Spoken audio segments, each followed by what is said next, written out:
100년이 넘는 세월을 살아오며 나는 인간이 결국 자신이 바라보는 풍경을 닮아간다는 사실을 수없이 목격해 왔습니다. 젊은 시절에는 그것을 이해하지 못했습니다. 사람은 돈이 많아지면 행복해지고 더 넓은 집에 살면 안정되며 더 많은 물건을 가지면 성공한 삶이라고 믿었습니다. 그러나 세월이 흐르고 내 곁에 있던 수많은 사람들이 늙어가고 사라지는 모습을 지켜보면서 나는 아주 단순한 진실 하나를 깨닫게 되었습니다. 사람의 마음은 자신이 머무는 공간을 닮아간다는 것입니다. 방이 어지러운 사람은 생각도 어지럽고 물건이 넘쳐나는 사람은 마음속에도 늘 끝나지 않은 걱정이 쌓여 있었습니다. 반대로 방안이 고요하고 단정한 사람은 이상하게도 말투까지 차분했습니다. 나는 오래전 한 친구를 잃은 적이 있습니다. 그는 젊은 시절 누구보다 총명했고 사업도 크게 성공했습니다. 하지만 그의 집은 언제나 창고 같았습니다. 읽지도 않는 책이 천장까지 쌓여 있었고 사용하지 않는 기계와 오래된 서류들이 거실 바닥을 뒤덮고 있었지요. 그는 늘 말했습니다. 언젠가는 다 필요할 거야. 그러나 인생에는 끝내오지 않는 언젠가가 있다는 것을 그는 끝내 깨닫지 못했습니다. 나이가 들수록 그의 표정은 점점 불안해졌고 머릿속은 늘 복잡했습니다. 그는 자주 잠을 이루지 못했고 사소한 일에도 화를 냈습니다. 어느 겨울날 그가 내게 조용히 이런 말을 한 적이 있습니다. 교수님, 이상하게 숨이 막힙니다. 집에 들어가면 마음이 무너져요. 나는 그날 그의 집 창문을 열었습니다. 오래된 먼지 냄새가 차가운 바람과 함께 빠져나갔습니다. 그리고 말했지요. 자네는 물건 속에 사는 게 아니라 과거 속에 갇혀 사는 걸세.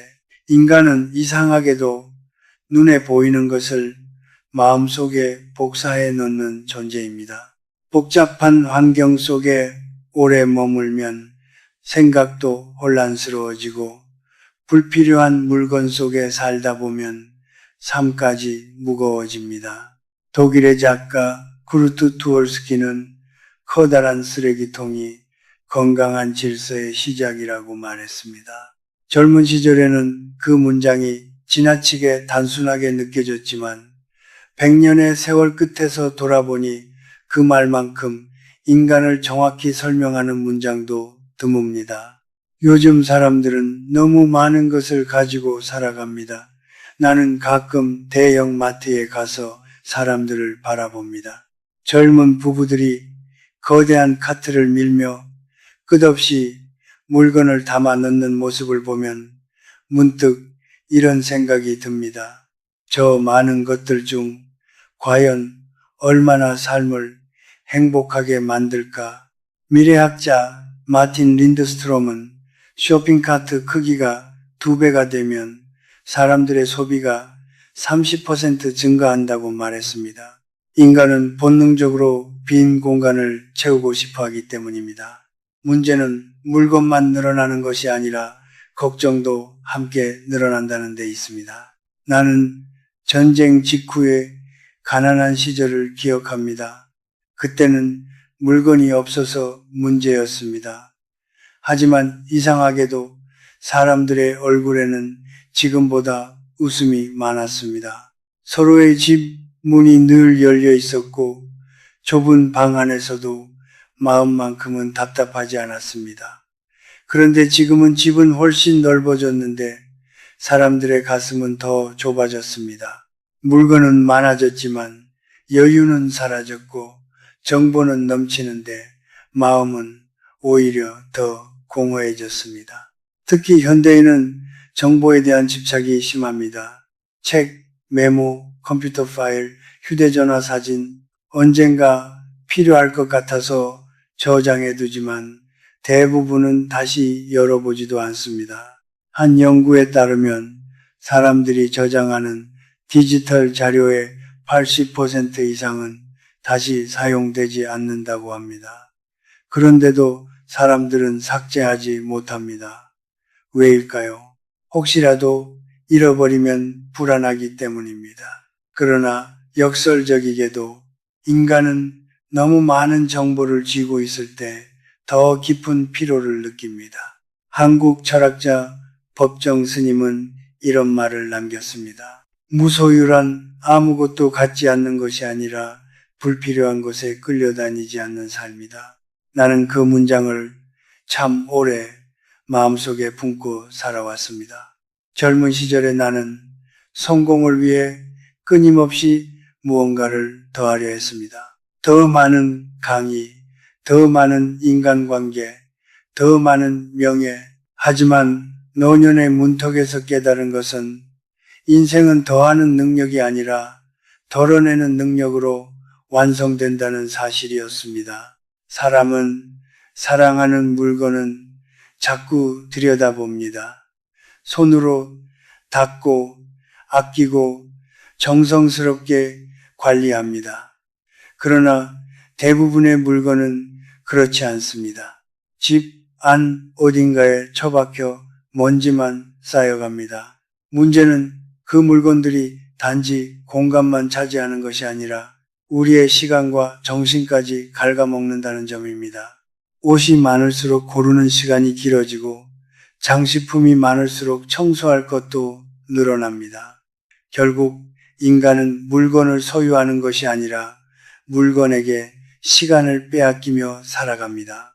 나는 나이가 들수록 자꾸 비워내게 되었습니다. 오래된 원고를 정리했고 수십 년 모아둔 자료들도 버렸습니다. 처음에는 손이 떨렸습니다. 마치 내 인생의 일부를 버리는 기분이었으니까요. 그런데 이상한 일이 벌어졌습니다. 물건이 줄어들자 마음이 가벼워졌습니다. 방 안에 햇빛이 더 깊이 들어오기 시작했고 생각도 놀라울 만큼 맑아졌습니다. 노년이 되면 사람은 두 가지를 남기게 됩니다. 하나는 끝내 내려놓지 못한 미련이고 다른 하나는 비워낸 뒤 얻은 평온입니다. 나는 이제 후자를 선택하며 살아가고 있습니다. 사람은 나이가 들수록 물건보다 추억을 붙잡고 살아갑니다. 젊은 시절에는 미래를 위해 무언가를 모으지만 노년이 되면 지나간 시간을 잃고 싶지 않아 버리지 못하게 됩니다. 그래서 늙는다는 것은 단순히 몸이 쇠약해지는 일이 아니라 마음속 창고가 점점 무거워지는 과정이기도 합니다. 내가 오랫동안 학생들을 가르치며 가장 많이 들었던 말 가운데 하나는 이것이었습니다. 언젠가 필요할 것 같아서 못 버리겠습니다. 참 이상하지요. 인간은 미래를 위해 산다고 말하지만 사실은 과거를 놓지 못해서 살아가는 경우가 훨씬 많습니다. 오래전 한 기업의 사장이 내게 찾아온 적이 있습니다. 그는 꽤 성공한 사람이었고 사람들 앞에서는 늘 자신감 넘치는 얼굴을 하고 있었습니다. 하지만 그의 서재에 들어선 순간 나는 알 수 있었습니다.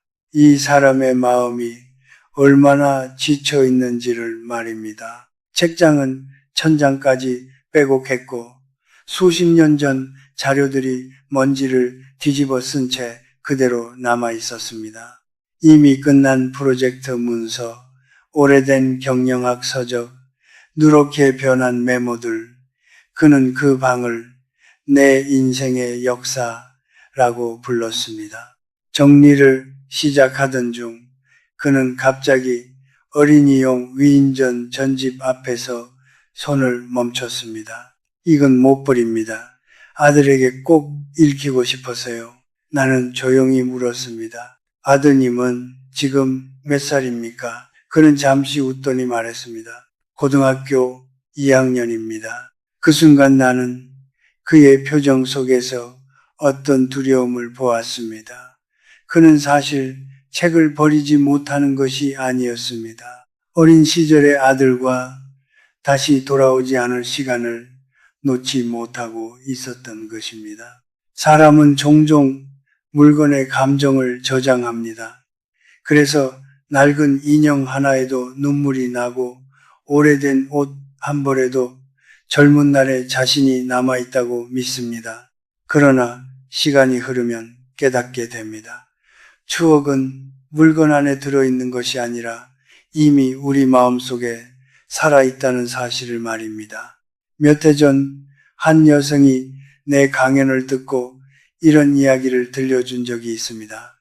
그녀는 오래전 남자친구에게 받은 곰인형 하나를 버리지 못하고 있었습니다. 사실 그 인형을 볼 때마다 행복했던 것이 아니라 화가 났다고 했습니다. 생일날 달랑 인형만 건네고 떠나버린 그 사람의 무심함이 떠올랐기 때문입니다. 그런데도 선물이니까 버리면 안 된다고 생각하며 몇 년 동안 방 안에 두고 있었다는 것입니다. 그녀는 내게 이렇게 말했습니다. 교수님, 저는 매일 아침 그 인형을 보며 하루를 시작했어요. 그러니까 매일 아침 과거와 싸우며 눈을 뜬 셈이죠. 그 말을 듣는 순간 나는 마음이 아팠습니다. 인간은 때때로 이미 끝난 감정까지도 집안에 보관하며 살아갑니다. 그리고 그것이 자신을 조금씩 지치게 만든다는 사실을 깨닫지 못합니다. 노년에 접어들며 나는 한 가지를 분명히 알게 되었습니다. 사람을 가장 피곤하게 만드는 것은 일이 아니라 정리되지 않은 감정입니다. 한국 사회에는 특히 버리지 못하는 세대가 존재합니다. 전쟁과 가난을 겪은 세대일수록 물건을 버리는 일에 큰 불안을 느낍니다. 언젠가 필요할지 모른다는 생각이 몸에 깊이 남아있기 때문입니다. IMF 외환 위기를 지나온 중장년층 역시 마찬가지입니다. 그들은 무너지는 삶을 경험했기에 물건을 쌓아두는 것이 일종의 안전장치처럼 느껴집니다. 하지만 아이러니하게도 지나친 소유는 인간에게 안정이 아니라 불안을 줍니다. 실제로 한국환경공단 자료에 따르면 평균 가정에서 1년 이상 사용하지 않는 물건의 비율은 절반을 넘는다고 합니다. 사용하지도 않는 물건들이 집안 공간과 사람의 에너지를 계속 점유하고 있는 것입니다. 철학자 김영석 선생은 말년에 이런 말을 남겼습니다. 행복은 소유의 결과가 아니라 관계의 결과다. 나는 그 문장을 참 좋아합니다. 나이가 들수록 인간에게 필요한 것은 더 많은 물건이 아니라 마음 둘 곳입니다. 그런데 사람들은 외로울수록 자꾸 무언가를 사들이려 합니다. 빈 마음을 채우기 위해서입니다. 그러나 외로움은 물건으로 채워지지 않습니다.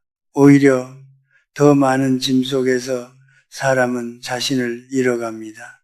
나 역시 젊은 시절에는 옷에 집착했던 때가 있었습니다. 가난했던 어린 시절 늘 남이 입던 옷만 물려받아 입었기에 돈을 벌기 시작하자 새 옷을 끊임없이 샀습니다. 옷장이 가득 차 있는 모습을 보면 왠지 성공한 사람처럼 느껴졌습니다. 하지만 지금 돌아보면 그건 행복이 아니라 결핍에 대한 보상이었습니다. 인간은 마음이 허전할수록 손으로 무언가를 붙잡으려 합니다. 그러나 100년 넘는 삶은 내게 이렇게 가르쳐 주었습니다. 끝내 사람을 지켜주는 것은 물건이 아니라 마음의 평온이라는 것을 말입니다.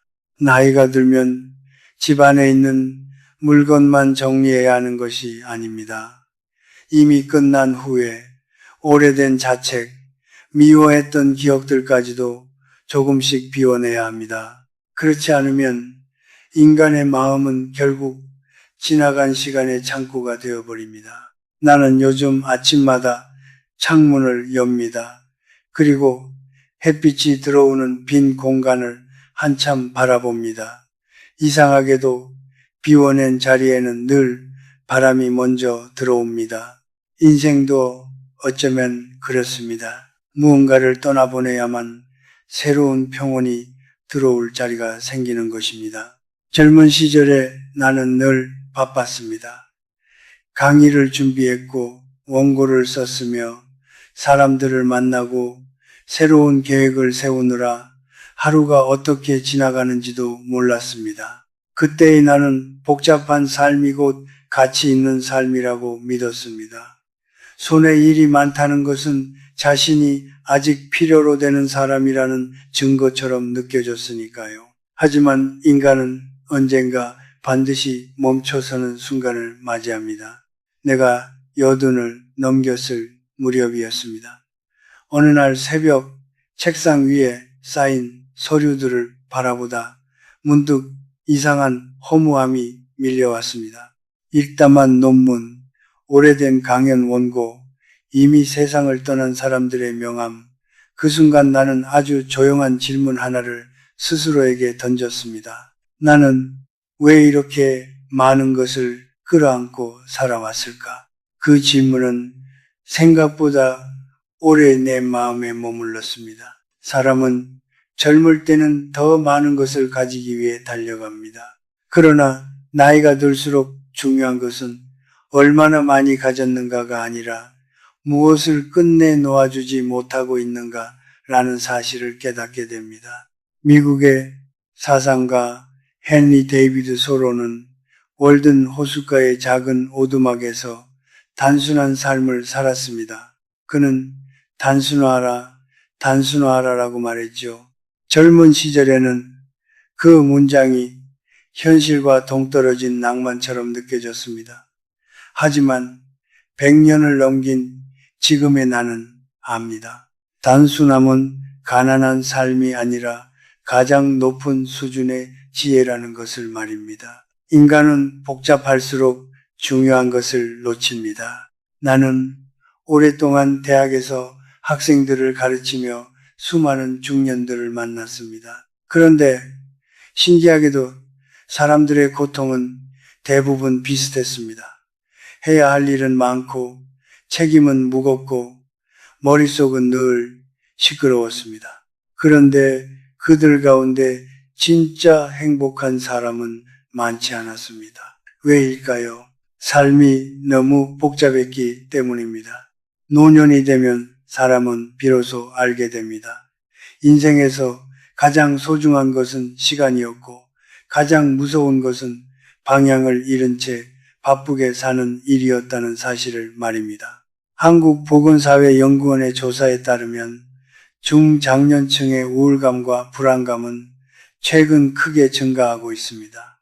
특히 은퇴 이후 삶의 의미를 잃었다고 느끼는 사람들이 많다고 합니다. 나는 그 이유 가운데 하나가 삶의 과잉에 있다고 생각합니다. 너무 오랫동안 경쟁하며 살아온 사람들은 멈추는 법을 배우지 못했습니다. 그래서 일이 사라진 뒤에도 마음은 계속 분주합니다. 집 안가득 쌓인 물건처럼 말입니다. 정리되지 않은 공간은 결국 정리되지 않은 감정의 모습입니다. 어떤 사람은 하루 종일 아무 일도 하지 않았는데도 피곤하다고 말합니다. 사실 그는 몸이 아니라 마음이 지쳐 있는 것입니다. 수많은 걱정, 비교, 후회, 불안이 머릿속을 떠다니기 때문입니다. 그래서 인간은 조용한 공간이 필요합니다. 물건이 적은 방에서는 숨이 깊어지고 마음도 조금씩 차분해집니다. 나는 노년에 접어들며 집안에서 가장 큰 책장을 치웠습니다. 제자들은 놀랐습니다. 교수님, 평생 모으신 책인데 정말 괜찮으십니까? 나는 웃으며 대답했습니다. 책은 내 머릿속에 남아있으면 된단다. 그날 책장을 비운 뒤 벽 한쪽이 텅 비었습니다. 그런데 이상하게도 그 빈 공간이 내게는 어떤 자유처럼 느껴졌습니다. 마치 평생 짊어지고 있던 무언가를 내려놓은 기분이었습니다.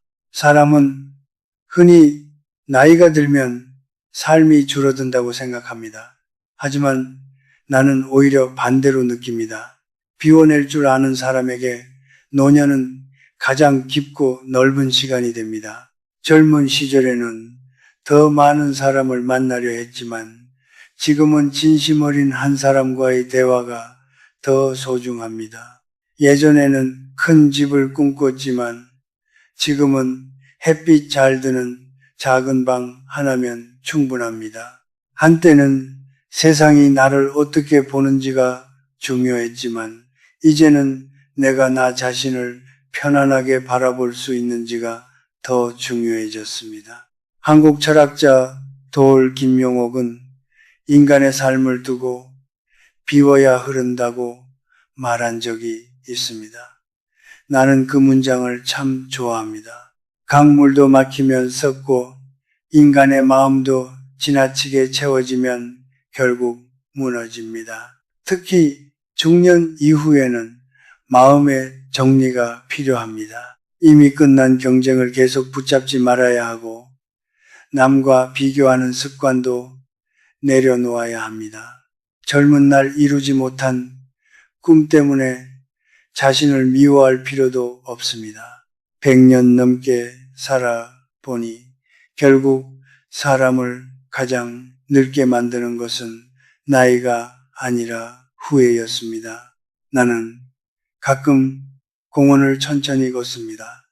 벤치에 앉아있는 노인들을 바라보면 표정만으로도 그 사람이 어떤 삶을 살아왔는지 느껴질 때가 있습니다. 얼굴에는 그 사람이 오랫동안 품어온 마음이 남기 때문입니다. 평온한 얼굴을 가진 사람들에게는 공통점이 있습니다.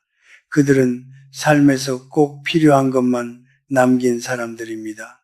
욕심도 미움도 지나간 영광도 모두 조금씩 내려놓은 사람들입니다. 그리고 그런 사람들의 눈빛은 놀라울 만큼 맑습니다. 젊은 시절에 나는 인생이 더 많이 채워가는 과정이라고 생각했습니다. 하지만 이제는 압니다. 인생은 결국 자신에게 진짜 필요한 것만 남겨가는 과정이라는 것을. 사람들은 흔히 정리를 거대한 결심이 필요한 일이라고 생각합니다. 시간이 날 때 해야지. 이번 프로젝트만 끝나면 집 전체를 정리해야지. 이사 가면 싹 바꿔야지. 나 역시 젊은 시절에는 그렇게 생각했습니다. 하지만 100년 넘게 살아보니 인간의 삶을 바꾸는 것은 거창한 결심이 아니라 아주 작은 반복이었습니다.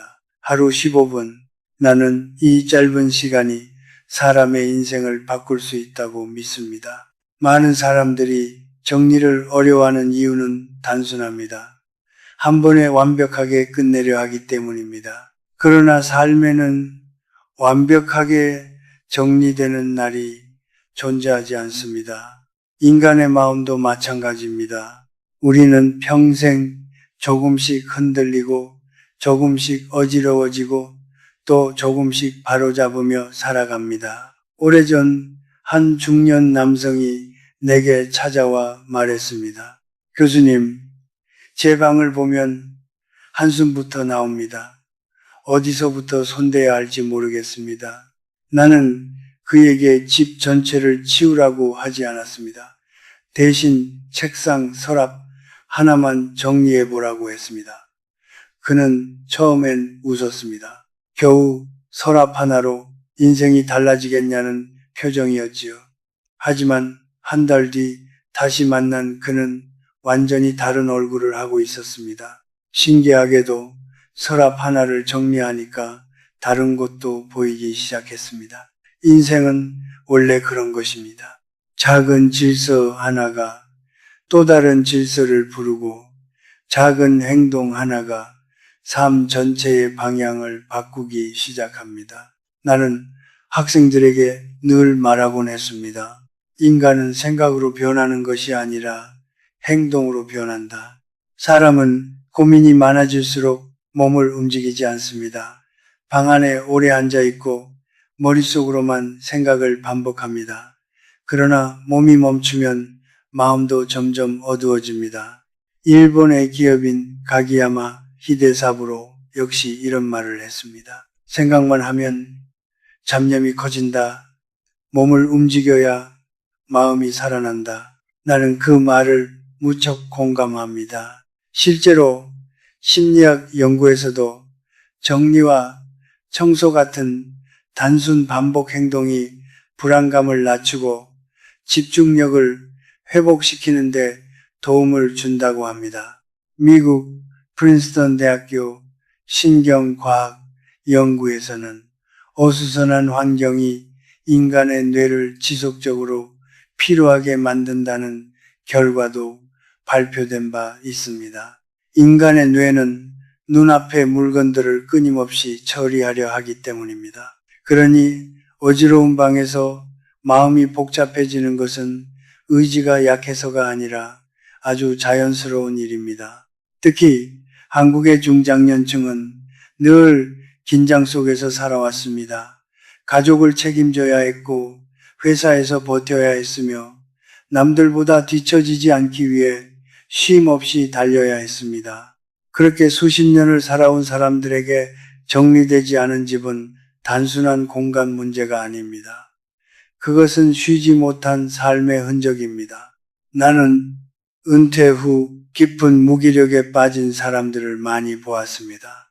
아침에 눈을 떠도 갈 곳이 없고 자신이 쓸모없는 사람이 된 것 같다고 말합니다. 그런데 흥미로운 것은 그런 사람들 가운데 삶을 가장 빨리 회복한 사람들은 대부분 아주 작은 생활 습관부터 바꾸기 시작했다는 점입니다. 어떤 이는 아침마다 이불을 개기 시작했고 어떤 이는 식사 후 바로 설거지를 했으며 어떤 이는 하루 15분씩 책상을 정리했습니다. 그런데 놀랍게도 그런 작은 행동들이 삶 전체를 다시 움직이게 만들었습니다. 인간은 거대한 의미로 살아가는 존재가 아닙니다. 작은 반복이 인간을 지탱합니다. 노년이 되면 이 사실이 더욱 선명하게 보입니다. 젊을 때는 언젠가 행복해지면 살겠다고 생각했습니다. 하지만 세월은 기다려주지 않았습니다. 행복은 미래에 완성되는 것이 아니라 오늘의 작은 습관 속에서 조금씩 만들어지는 것이었습니다. 나는 지금도 매일 같은 시간에 책상을 닦습니다. 오래된 나무 냄새가 손끝에 묻어날 때면 이상하게 마음이 차분해집니다. 어떤 날은 창문만 열고 끝날 때도 있고 어떤 날은 서랍 하나를 비우기도 합니다. 중요한 것은 얼마나 많이 정리했느냐가 아닙니다. 멈추지 않는 것입니다. 정리는 청소 기술이 아닙니다. 삶을 포기하지 않는 태도입니다. 한국 사회는 점점 더 빠르게 늙어가고 있습니다. 통계청에 따르면 앞으로 고령 인구는 계속 증가하고 혼자 살아가는 노인도 크게 늘어날 것이라고 합니다. 그런데 인간이 가장 위험해지는 순간은 외로울 때가 아니라 삶의 리듬을 잃을 때입니다. 그래서 나는 노년일수록 하루의 작은 질서를 지켜야 한다고 생각합니다. 아침에 창문을 열고 물을 한 잔 마시고 방 한 구석을 정리하고 햇빛을 바라보는 일, 그런 사소한 반복이 인간의 정신을 붙들어 줍니다. 젊은 사람들은 종종 묻습니다. 교수님, 어떻게 그렇게 오랫동안 삶에 지치지 않으셨습니까? 그럴 때마다 나는 웃으며 대답합니다. 나는 거창하게 살지 않았네. 그저 하루를 무너지지 않게 살았을 뿐이야. 100년 넘는 세월 끝에 내가 배운 것은 이것입니다. 인생은 결국 하루를 정리하는 사람에게 조금씩 길을 보여준다는 사실입니다. 내가 90을 넘겼을 무렵이었습니다. 일본의 한 기업인을 만나게 되었는데 그는 이미 세계적으로 성공한 사람이었음에도 여전히 매일 새벽 가장 먼저 회사 화장실로 향하고 있었습니다. 직원들이 출근하기 전 그는 말없이 변기를 닫고 바닥에 물기를 닦아냈습니다. 처음에는 나도 이해할 수 없었습니다. 거대한 회사를 운영하는 사람이 왜 그런 일을 스스로 하는지 말입니다. 그가 바로 자동차 용품 회사 옐로우 해제 창업자 가기야마 히데사부로였습니다. 나는 어느 날 그에게 조용히 물었습니다. 왜 아직도 직접 청소를 하십니까? 그는 잠시 웃더니 아주 담담하게 대답했습니다. 사람의 마음은 손끝에서 바뀌기 때문입니다. 그 말은 내 마음속에 오래 남았습니다. 그는 회사가 어려웠던 시절 직원들에게 더 많은 월급을 줄 수도 좋은 복지를 마련해 줄 수도 없었다고 했습니다. 대신 자신이 할 수 있는 일을 고민하다가 청소를 시작했다고 했습니다. 처음에는 직원들도 그를 이상하게 바라보았습니다. 사장이 화장실을 청소한다는 것이 이해되지 않았던 것이지요. 하지만 시간이 흐르면서 사람들의 마음이 변하기 시작했습니다. 누군가는 현관을 닫기 시작했고, 누군가는 복도를 정리했으며, 누군가는 아무 말 없이 쓰레기를 주웠습니다. 결국 청소는 회사 전체의 문화를 바꾸었습니다. 나는 그 이야기를 들으며 오래전 한국의 어느 겨울을 떠올렸습니다. 전쟁 직후 모두가 가난했던 시절이었습니다. 사람들은 먹고 살기도 힘들었지만 새벽이면 집 앞 눈을 쓸었습니다. 누가 시켜서가 아니었습니다. 그냥 그렇게 살아야 사람답다고 믿었기 때문입니다. 지금의 시대는 훨씬 풍요로워졌지만 이상하게 사람들의 마음은 더 쉽게 무너집니다. 왜일까요? 손으로 움직이는 시간이 사라졌기 때문입니다. 요즘 사람들은 머리로만 살아갑니다. 하루 종일 스마트폰을 들여다보고 생각은 많지만 몸은 움직이지 않습니다. 그러니 불안이 커지고 잡념이 머릿속을 떠나지 않는 것입니다. 가기야마 히데사부로는 이런 말을 남겼습니다. 작은 일을 정성껏 계속하면 인생이 달라진다. 나는 100년 넘는 삶 속에서 그 말이 진실임을 수없이 보았습니다. 사람은 거대한 결심으로 변하지 않습니다.